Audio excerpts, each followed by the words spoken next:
Vamos começar já, né? Já estamos na nossa hora. Vamos tirar a música agora.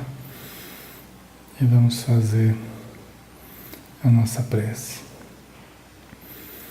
Então vamos fechar os nossos olhos, né?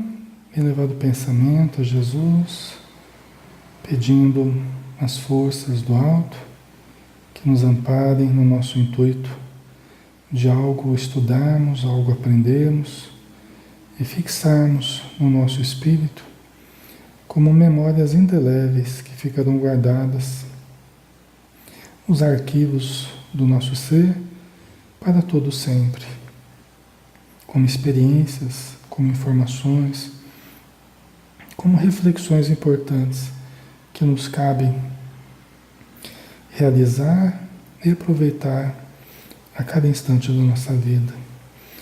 Abençoa, Senhor, todos os irmãos que estão conosco, conectados, todos os lares, todos os companheiros espirituais, todos os necessitados, que possamos receber os fluidos do alto e logo mais, através do passe, após o estudo, possamos receber essa fonte de luz que nos ilumina a todos.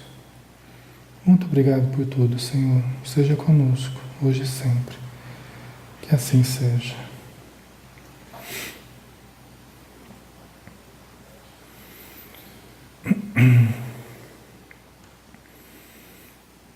Ok, vamos chegando. Boa noite, Marisa. Boa noite, Lourdes, a Boboeira, Eugênia, Lúcia Maria. Bom dia, Vanil, Wanda, Célison. Boa noite, Luiz Antônio, Inês, Eliedna, Cláudia, Herd, Silvana Figueiredo, Ivanete. Um grande abraço, tá? Sejam todos bem-vindos. Então vamos lá, vamos começar, né? Nós vamos pegar o capítulo 7, pessoal, do livro Entre a Terra e o Céu, que é o estudo que nós estamos realizando, né? Todas as sextas-feiras, às 20 horas.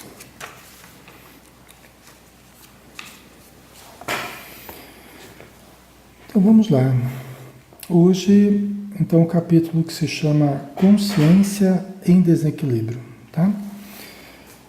Nós vimos na semana passada, no último estudo, o Evangelho no Lar, na casa da Antonina. E o André Luiz, o Hilário, eles estavam ali acompanhando o Evangelho deles, né? Da Antonina com os 3 filhinhos dela. E o Clarencio fora buscar uma senhora numa outra residência que iria com eles, né? Inclusive com a dona Antonina, para um local no plano espiritual visitar seus filhos, né? O filho da dona Antonina falecido, o Marco, e o outro filho da outra senhora, tá? Num local próprio para crianças, né? E enquanto eles estão aqui aguardando o Clarencio chegar, eles viram, antes do Evangelho no Lar, eles viram a presença de um velhinho, né? Um velhinho que estava num canto ali, amuado, pensativo, né? Mas, não sabendo do que se tratava, prestaram atenção no Evangelho e deixaram o velhinho de lado, né? Agora nós vamos ver o que vai acontecer aí. Então vamos começar. Consoante as recomendações que havíamos recebido, aguardávamos Dona Antonina no estreito recinto em que se processara o culto familiar. Agora conseguimos reparar o ancião desencarnado com mais atenção, conservando integrais remanescentes da vida física, abatido e trêmulo, parecia inquieto, dementado. Então eles repararam melhor o velhinho, né? Que estava ali naquele canto, ali, observando tudo, né? E eles perceberam que conservava integrais remanescentes da vida física. Tá? Então, de algum modo, que nós não sabemos muito bem como isso se dá, né? de que modo isso aparece para o André Luiz e para o Hilário, mas eles perceberam que ele trazia sinais evidentes, né? Integrais remanescentes da vida física. Quer dizer que alguém que estava muito ligado ainda à vida física, muito ligado à matéria, trazia características, talvez fluídicas, né? Provavelmente, né? Que denotava ser alguém ainda extremamente ligado à experiência física, né? Abatido e trêmulo, parecia inquieto, dementado, né? Abatido e trêmulo, né? Parece que estava meio alienado, né? Dementado, né? Demente, né? A gente sabe que a alienação, ela tem por base a fixação mental, né? Eu estou fixado em conflitos de tal monta dentro de mim que eu abstraio, que eu, não é bem abstrair, né, o termo, mas eu me alieno da vida de fora, do mundo de fora. Eu fico tão absorto nos meus conflitos íntimos, que podem ser maiores ou menores, ligados a questões presentes ou a questões muito antigas, e eu fico alienado do mundo de fora, né? Nós temos momentos assim, de uma pequena alienação, né? Quando nós estamos muito pensativos, preocupados com uma determinada coisa, né? Às vezes alguém está falando com a gente, alguém está passando perto da gente e a gente está tão absorto, né? Naquela preocupação, naquela lembrança, alguma coisa que a gente lembrou na hora, e aí a nossa percepção toda fica concentrada dentro de nós, né? Então a gente como que perde a percepção de fora, né? Interessante isso. E esse velhinho então estava abatido, trêmulo, inquieto, dementado, né? Não nos via. Lembrei ao meu companheiro que poderíamos densificar o nosso veículo pela concentração da vontade e apressamo-nos na providência, né? Quer dizer, o André Luiz lembrou ao Hilário que eles poderiam densificar o perispírito pela ação da vontade, pela concentração da vontade. Isso aqui é muito importante, né? Porque os espíritos eles podem tanto, num certo momento, adensar o perispírito deles, né? Se tornando visível a determinados espíritos numa frequência mais baixa, quanto eles podem irradiar um potencial de luz muito grande. Quando também há uma necessidade, quando há a necessidade, né, dessa irradiação.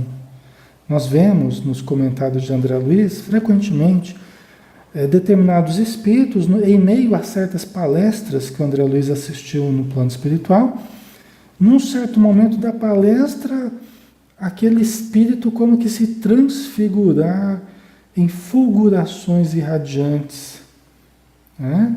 Em irradiações coloridas, refulgentes, né? E todos sentirem aquele bem-estar, aquela energia banhando os seus corpos, né? O André Luiz falando, né?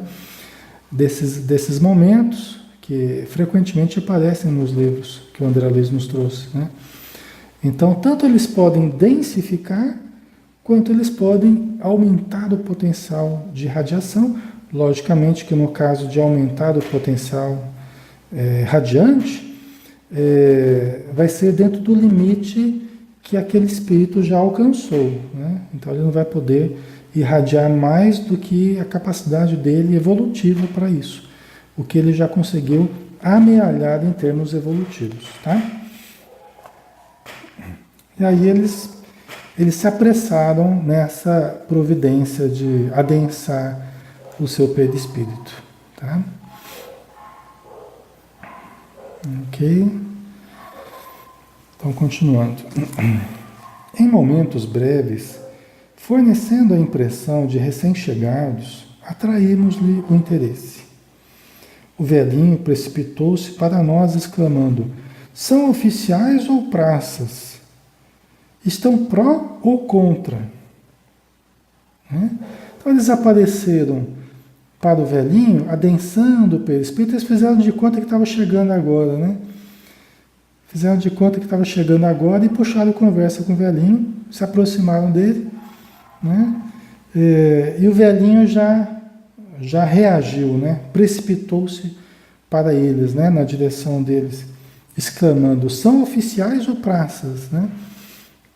E aqui eu que não entendo nada dessa parte de exército, de coisa, eu fui procurar aqui, né? E encontrei a informação de que os praças são soldados, cabos, sargentos, terceiro, segundo e primeiro, e os subtenentes. E os oficiais são os tenentes, primeiro e segundo, capitão, major, tenente, coronel, né? E assim por diante até general, ok? Então, são divisões aí próprias da hierarquia militar, certo? Então ele já perguntou, se vier alguém com pensamento voltado para isso. Já é uma pista, né? O pensamento, onde é que estava o pensamento do velhinho? Vocês são oficiais ou praças? Estão pró ou contra? Aquele olhar esgazeado era efetivamente de um louco. Estão vendo? Aquele olhar era de um louco. Por quê? Aquele olhar fixo, aquele olhar perdido no tempo, aquele olhar vítreo, aquele olhar, né, que denota que a pessoa não está presente ali, que está em meio a um sonho, em meio a um pesadelo, em meio, né, a quadros interiores que não se consegue apreender a princípio, certo? Você olha para alguém que está com aquele olhar parado, perdido, em algum ponto que a gente não sabe onde, né?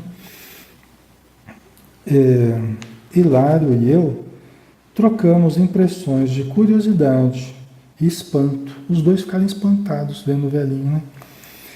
E antes que nos pronunciássemos, começou a chorar convulsivamente, acentuando: quem trouxe aqui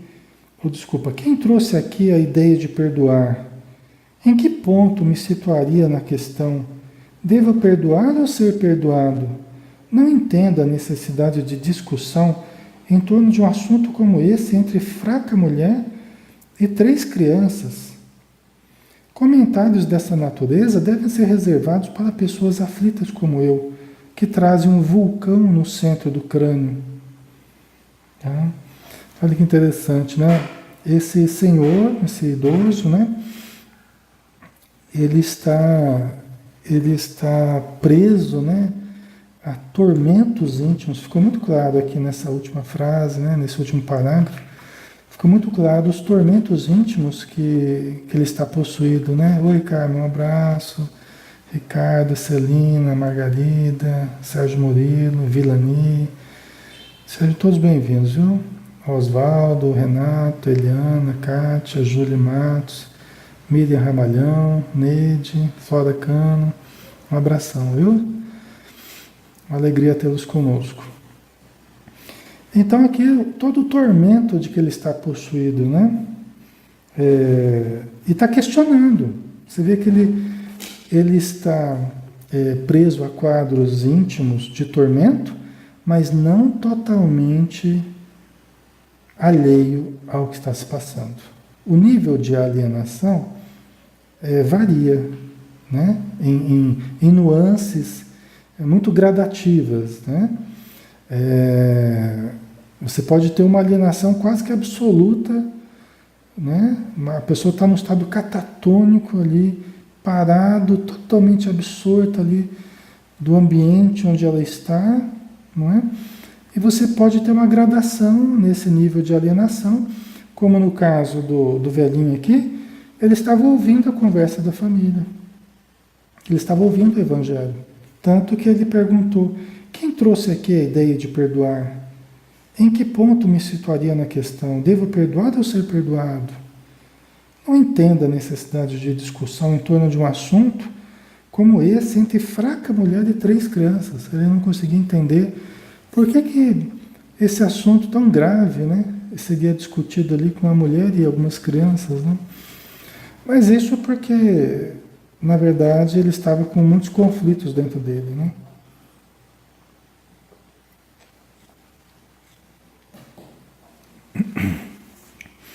Assim dizendo, alteraram-se-lhe as feições fisionômicas.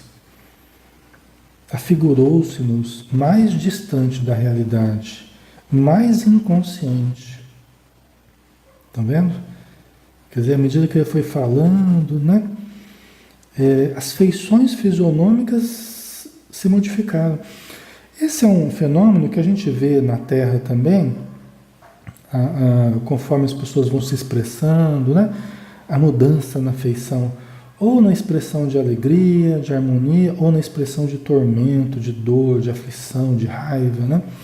No plano espiritual, isso deve ser muito mais acentuado, porque o perispírito, ele reflete os quadros interiores da pessoa com muito maior plasticidade, vamos dizer assim. Tá? O nosso perispírito é muito mais moldável do que o nosso corpo físico, não é? Que é assim que a gente aprende, né? Com o espiritismo, né? Com o ensino dos espíritos amigos. Então, afigurou-se-nos mais distante da realidade, mais inconsciente. Tudo teria, aí gritando quase, né, na continuidade aqui, gritando quase, continuou. Tudo teria sido modificado se me houvessem facultado o encontro com o novo generalíssimo. Sua Alteza compreender-me-ia a situação. Era propósito do Marechal requisitar-me para o seu serviço exclusivo. Entretanto, por influência do meu miserável perseguidor, sofri transferência injusta. Nosso inesperado amigo vasculhou com os olhos os recantos da sala, qual se temesse a presença de alguma testemunha invisível, e prosseguiu. Então, vocês estão vendo, pessoal, como é que é a pessoa alienada, né? Ela se encontra em distoância, né? Em dissonância com o momento atual. Você pode estar conversando com alguém hoje, agora, tete a tete assim, e a pessoa só faz falar do passado. Uma pessoa que tem muitos conflitos ligados ao passado, conflitos interiores ligados à infância, é assim. Às vezes você está conversando com ela e só pensamento só nos conflitos, só no que aconteceu, né? Os problemas da casa, onde viveu e tal. E quanto mais intensos são os conflitos, mais a pessoa está ali presa, ligado às questões do passado, né? Só que isso não só remontando à infância ou nos anos passados, né? Aqui na vida material, mas inclusive a encarnações passadas, né? Você vê que no caso aqui esse velhinho que está aqui conversando com o André Luiz Hilário, ele está fazendo referência à última encarnação dele, né? A última, a próxima, né? Aquela que ele viveu, né? A última vez na Terra, né? E olha só, vai citando o Marechal, Sua Alteza, o Generalíssimo, vai citando pessoas ligadas ao seu contexto temporal, espaço-temporal, né? Mas contexto esse que não tem mais repercussão, não tem mais ressonância com o momento atual. Isso denota a alienação. Aí nós encontramos no plano espiritual, nós encontramos nas zonas umbralinas uma porção, milhares, milhões de espíritos alienados, tá, pessoal? Nas zonas umbralinas em torno do planeta são milhões e milhões de almas alienadas, em gradações diversas de alienação, tá? Presos à última encarnação ou até antes disso, né? Certo? Deixa eu ver o que vocês estão colocando aqui. A Vilani colocou: a pessoa que sente muito ódio, o rosto e o olhar mudam visivelmente. Exatamente. Tanto na matéria como no plano espiritual, né? Principalmente no plano espiritual, provavelmente, né? Certo. Ok. Qualquer coisa vocês vão colocando aí, viu, pessoal? Eu vou sempre lendo aqui pra gente acompanhar aí o raciocínio de vocês, as dúvidas que surgem, alguma coisa que não tenha ficado claro, tá? Aproveita, né? Algum complemento que vocês colocam aí, a gente vai, na medida do possível, a gente vai trazendo aqui, tá? A gente vai lendo. Então ele estava preso em alguma situação conflitante relacionado a essas personalidades, né? Que pelo jeito ele foi prejudicado. Nós vamos entender o porquê. Né? Ele sofreu uma transferência injusta, ele se sentiu prejudicado. Né? Foi alguma coisa muito grave que aconteceu com ele. Tá? Nosso inesperado amigo vasculhou. Isso aqui eu já li, né? Então ele vasculou com os olhos para ver se não tinha alguma testemunha ali ouvindo, né, o que ele estava falando. E prosseguiu: ouçam, porém, o que lhes digo. Ele não somente pretendia afastar-me dos favores do marechal doente, mas planejava furtar-me a mulher. Né? Quer dizer, ele, alguém, que nós não sabemos quem é quem ainda, não apenas queria retirá-lo da presença do marechal, né, dos favores do marechal, mas também planejava furtar a sua mulher, na opinião dele, né, no pensamento dele. Alguém que queria roubar a sua mulher. Lola Ibahuri é o nome, provavelmente, da mulher dele. Vamos ver a sequência aqui, tá? Lola Ibahuri. Como não haveria de querê-la com a paixão que me inspirou? Por que teria eu de seguir para fecho dos morros? O intento de me prejudicarem era evidente.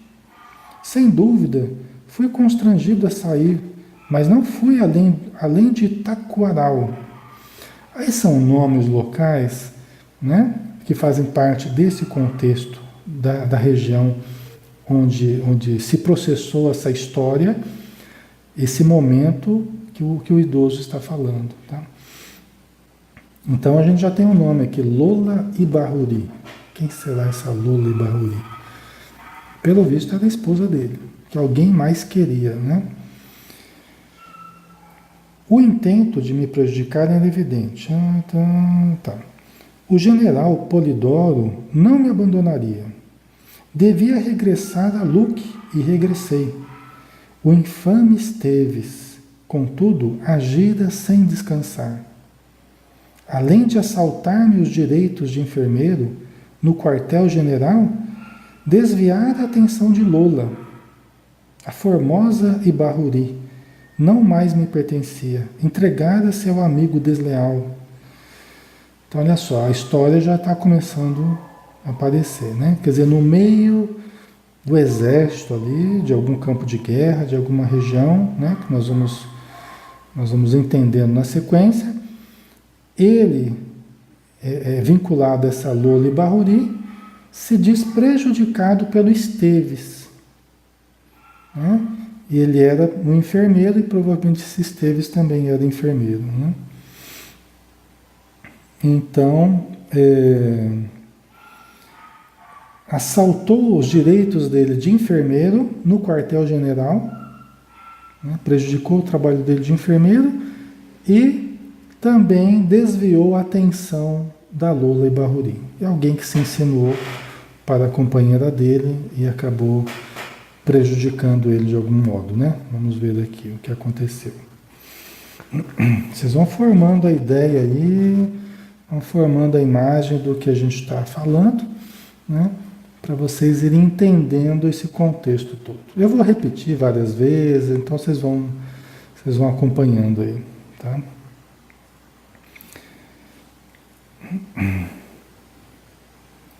Então a formosa Ibahuri não mais me pertencia, entregara-se ao amigo desleal.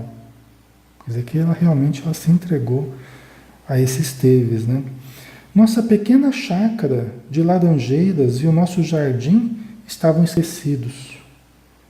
Quem disse que não me sacrifiquei na aquisição da encantadora casinha, por mim confiada à pérfida mulher?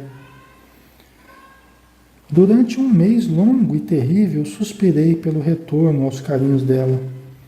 Quando tornei ao lar, naquela estrelada noite de maio, encontrei-a nos braços do traidor. Lola tentou desculpar-se, mas surpreendi-os juntos.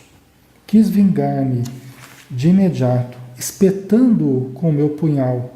Todavia as tropas deixariam a cidade daí a 3 dias, e o meu inimigo, que se esgueirara na sombra, ante a minha aproximação, deu-se pressa em viajar a serviço no rumo de Itaúguá. Né? Então vamos acompanhando a história, né? Vocês estão entendendo? Né? Então ele veio depois de 1 mês, né, longe da Lola e Bahuri, a serviço provavelmente do quartel, né? Ele suspirou ao retorno aos carinhos dela. E quando ele chegou de noite, né, a noite estrelada e tal, ele encontrou ela nos braços de outro. Terrível, né, pessoal? Não? Lola tentou desculpar-se, mas surpreendiu-os juntos. Quer dizer, foi flagrante, né? Quis vingar-me de imediato, espetando-o com meu punhal. Todavia as tropas deixariam a cidade e tal. E o meu inimigo, que se esgueirara na sombra ante minha aproximação, deu-se pressa em viajar. Quer dizer, embora ele tenha pego os dois juntos, pelo jeito o Esteves lá conseguiu fugir e nas sombras ele se esgueirou e não conseguiu, o velhinho aqui, esse senhor, não conseguiu atingi-lo com seu punhal, né? E no dia seguinte as tropas foram embora, né? Ele foi a serviço no rumo de Itaúguá, né? Quer dizer, ele não conseguiu fazer nada com esse senhor, com esse rapaz que havia traído, né? Ele, a amizade dele com a esposa dele. Né? Certo? É uma situação bem complicada, né? Passional, né? Que mexe com muitos sentimentos. O ódio passou a dominar-me, enceguecendo-me. Você vê que ele está tão ligado ao passado, ele está tão preso ao passado que não foi preciso nem usar nenhuma técnica de regressão, porque às vezes precisa ainda, né? Mesmo sendo a última existência, às vezes precisa ajudar a pessoa a lembrar, a clarear os pensamentos. No caso dele, o velhinho já foi falando tudo, porque estava tudo muito vivo na mente dele ainda. Ele estava muito preso ao passado, né? Então o ódio passou a dominar-me, enceguecendo-me. Encontrá-lo-ia em alguma parte, abraçá-lo-ia com a mesma cordialidade fingida, com que me abraçara pela primeira vez, e arrancar-lhe-ia a vida. Assim fiz. Aparentei ignorar a realidade e busquei-o sorrindo. Então, aqui dá a entender que quando ele pegou em flagrante, pelo jeito o Esteves já tinha saído. Pelo jeito ele não pegou os dois ali juntos, né? Deve ter visto alguma coisa, mas na hora lá o rapaz saiu e não viu que ele se aproximava, né? É o que dá a entender aqui. Então o que ele fez? Ele planejou se aproximar em algum lugar do Esteves e demonstrar que nada sabia, abraçar ele com cordialidade e tal, e aniquilar a vida dele, né? Ele falou que foi assim que ele fez mesmo. Aparentei ignorar a realidade e busquei-o sorrindo. E sorrindo, envenenei-o. Creiam, contudo, que somente me abalancei a semelhante ato, porque ele era imprudente, libertino, cruel. Assassinar-me-ia, se eu não tivesse o arrojo de liquidá-lo. Né? Bom, isso ele está justificando por que ele cometeu o crime, né? Por que ele cometeu o assassinato. E as pessoas sempre têm as suas justificativas, coerentes ou não, né? Na visão dele, se ele não tivesse matado o Estévez o mataria. Né? Pode ser que sim, pode ser que não, nós não sabemos, né? Mas nada justifica um ato criminoso como esse. Né? Ninguém tem o direito de tirar a vida de ninguém. Né? Na cabeça dele, se ele não fizesse, o outro faria com ele.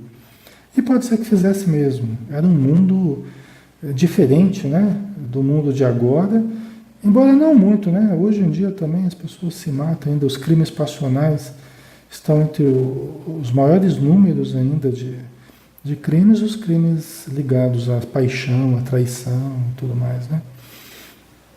Então pode ser que acontecesse mesmo isso, né?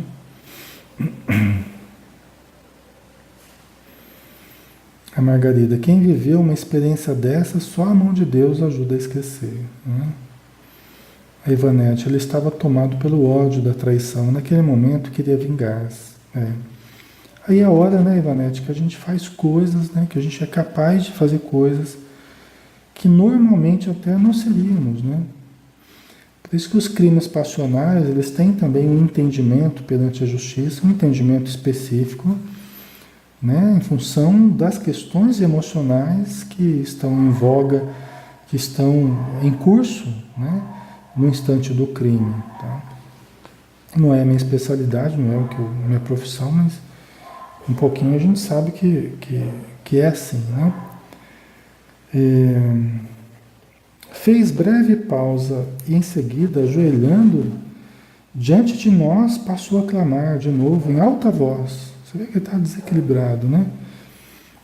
Para mim, estou certo de que pratiquei a justiça, mas este homem realmente não me abandona. Lutei tanto, casei-me e organizei grande família, devotei-me à religião, desfrutei os benefícios dos santos sacramentos e admiti que tudo estivesse amplamente solucionado. Entretanto, depois de retirar-me do corpo físico, sob imposição da velhice e da enfermidade, longe de encontrar o céu, que parece cada vez mais distante de mim, reconheço que este homem continua a perseguir-me por dentro. Então, vejam que ele, depois desse episódio, né, que ele assassinou o Estévez, pelo jeito que ele fala aqui, ele acabou se casando, organizando grande família, se devotou à religião, né? Desfrutou dos benefícios dos santos sacramentos, né? E achou que os problemas tinham resolvido. Né? Às vezes a pessoa fala penitência, o pai conta para o padre fala, você faz tantas Ave Marias, Pai Nossos, né? E você está perdoado. Pode ser que ele tenha seguido lá as recomendações, mas não resolveram. Por quê? Porque são problemas muito íntimos, né? Chamando a lei de causa e efeito, chamando a consciência, né? Profundamente lesada. Tá? Então não é uma coisa assim fácil, né? De se resolver, né? Ainda mais um crime assim do jeito que foi. Então não resolvia, por quê? Porque ele via, né? Ele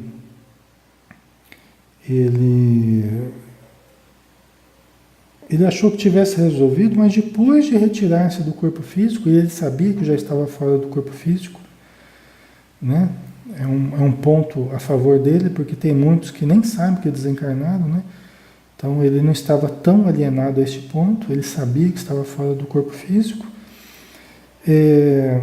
mas ele percebia dentro dele a figura do Estévez, como se não abandonasse ele.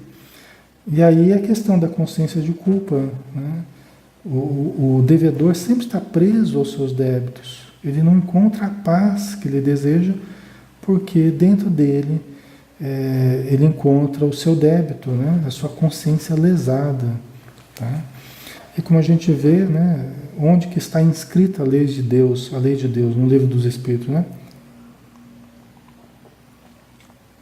Onde está inscrita a lei de Deus? É a resposta na consciência do homem, né? Está inscrita na consciência do homem. Então a lei de Deus, ela impõe a reparação, ela impõe conforme a lei de causa e efeito, que nós passemos por situações, né, que tenham a ver com o débito que nós criamos. Então, vamos continuar aqui. Deixa eu ver o que vocês estão escrevendo aí, para a gente poder comentar também, né? A Sandra Pécula. Interessante que nesse caso não era obsessão, mas sim uma criação da mente culpada, né? Sim, a gente poderia chamar, nesse caso, de auto-obsessão, né? Quando a gente é obsessor da gente mesmo, né? É uma das obsessões que entra dentro dessa classificação estudada dentro do Espiritismo, a auto-obsessão, né? Na verdade, entra dentro dos conflitos e das fixações que nós criamos para nós mesmos, né? Ok? Muito bem. Então, deixa eu ver aqui. Então ele continuava, né, como se o Esteves continuasse perseguindo ele dentro dele. É isso que ele sentia, né?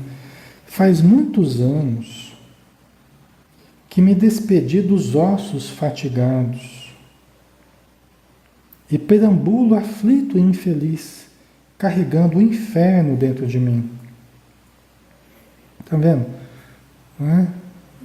Aquela ideia, né, de que o céu e o inferno, acima de tudo, estão dentro de nós, né? É lógico que você junta uma porção de pessoas vivendo o inferno dentro de si e você provavelmente vai ter a exteriorização de quadros infernais ou de um ambiente infernal, onde se reúnem pessoas com a consciência vinculada a esses quadros de sofrimento, né? Assim como você junta pessoas que vivem um céu interior e você vai ter um ambiente exterior de harmonia, de beleza, de equilíbrio, né? Então, também não é certo dizer que não existe céu e não existe inferno. Não aquele céu beatífico ou aquele inferno eterno, não. Né? Isso não. Mas enquanto regiões de alegria, de bem-estar, de paz e regiões de sofrimento, de terror, de ódio, isso não tem a menor dúvida que existe, né? Isso não tem a menor dúvida. Os livros do André Luiz, junto com outros, muitos livros falando dos quadros de sofrimento após a morte, né? Sem falar nas comunicações, nos diálogos que mantemos com centenas e centenas de espíritos, né, que falam desses quadros após a morte. Tá? A princípio procurei o sepulcro, o velhinho falando, né? Depois de desencarnado, ficou anos e anos perambulando, aflito, infeliz, carregando o inferno dentro de si, né? A princípio procurei o sepulcro, na esperança de soerguer meus restos. Olha que coisa. Né? Quer dizer, ele procurou o sepulcro dele, na expectativa de conseguir erguer novamente o corpo dele, pessoal. Olha que triste isso, né? Mas isso deve ocorrer aos montes, todos os dias no nosso planeta, né? Espíritos que querem continuar vivendo no próprio corpo que já não mais pode viver, né?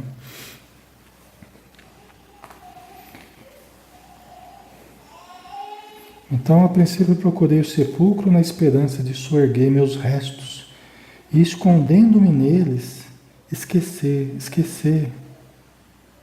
Ele procurou o corpo, a gente busca o corpo como se fosse aquele casulo que vai nos proteger, né? Porque ele foi o nosso casulo de proteção durante 30, 40, 50, 60, 70, 80, 90 anos aí, dependendo da pessoa.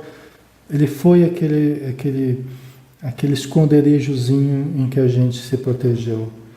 Então, muitos abandonando o corpo físico querem continuar a usar o corpo como esse esconderijo, que não mais se presta a isso, né?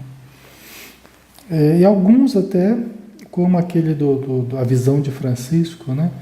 O capítulo A Visão de Francisco no livro Nosso Lar, do Francisco que tentou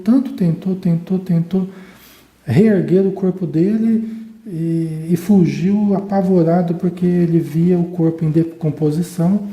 Ele achava que era um monstro. Na verdade, o monstro era o corpo dele em decomposição, que de tanto ele tentar reerguer o corpo, ele ficou ali acompanhando a decomposição do próprio corpo, né?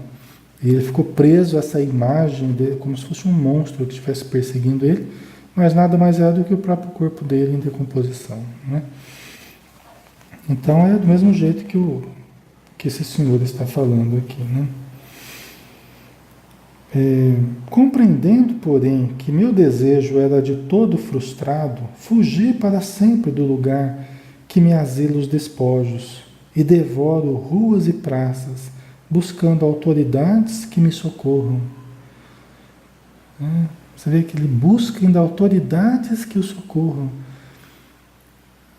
É a precariedade da experiência religiosa, né? É a precariedade dos conceitos da vida após a morte. Ele sabia que já tinha morrido, mas ele buscava autoridades que socorressem ele, né? Talvez buscando autoridades da terra aqui, né? Sem nada conseguir, né? Depois de passar as mãos pelo rosto, enxugando as lágrimas, continuou: ó senhores, por quem são? Ainda mesmo que o meu erro fosse tão clamoroso assim, tanto tempo de convívio com este monstro, a fitar-me imperturbável, não bastaria a expiação que me compete ao resgate? Se eu confessasse o crime e me demorasse por menos tempo no cárcere, não estaria redimido diante dos tribunais? Quer dizer, ele achava que já bastava o sofrimento que ele tinha passado, né? De tão ruim que era essa experiência, né? De ficar convivendo com esse monstro aqui no caso, que ele está falando, é a imagem da vítima dele, do Esteves, né? Imagem é essa criada por ele mesmo, tá, pessoal? Não que o Esteves esteja ali influenciando ele, não. É uma imagem que ele, né, está se auto-obsediando aí, uma imagem que ele mesmo nutriu. Né? Viveremos entre monstros da nossa própria criação, né? Então a gente cria e a gente vive com as nossas criações. Tá? Sentindo que algo nos caberia dizer, à guisa de consolo, afaguei-lhe a cabeça a cabeça branca e falei, tentando ser gentil: acalme-se, meu irmão. Quem de nós não terá desacertado no caminho da vida? Sua dor não é única. Também nós trazemos o espírito pejado de aflitivas recordações. As lágrimas de desesperação desajudam a alma. Quer dizer, o André Luiz tentando ser empático ali para ajudar o velhinho, né? Pelas citações que ouviramos, percebi que o nosso interlocutor se reportava ao tempo da Guerra do Paraguai. E buscando penetrar o labirinto de suas palavras, que estabeleciam ligação do passado com o presente, indaguei: a que novo generalíssimo se refere? Perguntou para o velhinho, né? Ah, ignoram? E dando-nos a ideia de quem vivia profundamente arraigado a particularidades do pretérito, aduziu: recordo-me com precisão, sim, a proclamação dele era 16 de abril. O príncipe D. Gastão de Orleans era o novo comandante em chefe, mas muito me pesava o afastamento do marechal. Então eram figuras da época, figuras de um momento, figuras ligadas à Guerra do Paraguai, e aí quem é bom de história aí, né? Vai ter familiaridade com esses nomes, com esses lugares que são citados aí pelo velhinho, né? E aí o Marechal, né? Qual deles? Perguntei, reavivando-lhe a memória. O Marechal Guilherme Xavier de Souza. Era o meu amigo, meu protetor. Doente, cansado, precisava de mim. Contudo, afastado-me dele. Esteves, o cão infiel. Vê que coisa, né? É alguém que está ligado totalmente ali, em detalhes, dias, datas, nomes, tudo. Está vivendo imerso ainda no passado, né? Está vivendo imerso no passado.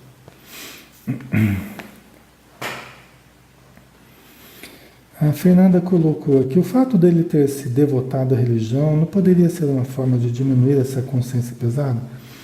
Sim, Fernanda. O problema é que a vivência da religião, ela tem diferenças de pessoa para pessoa e ela tem consequências também, dependendo de como cada um vive a religião, né? É que tem muitas pessoas que acreditam que seguir as formalidades da religião significa o trabalho propriamente dito, de melhoria, de reconstrução, né? Mas não representam, né? A confissão pode até ajudar a pessoa a desabafar, pode até ser terapêutico, por exemplo, tá?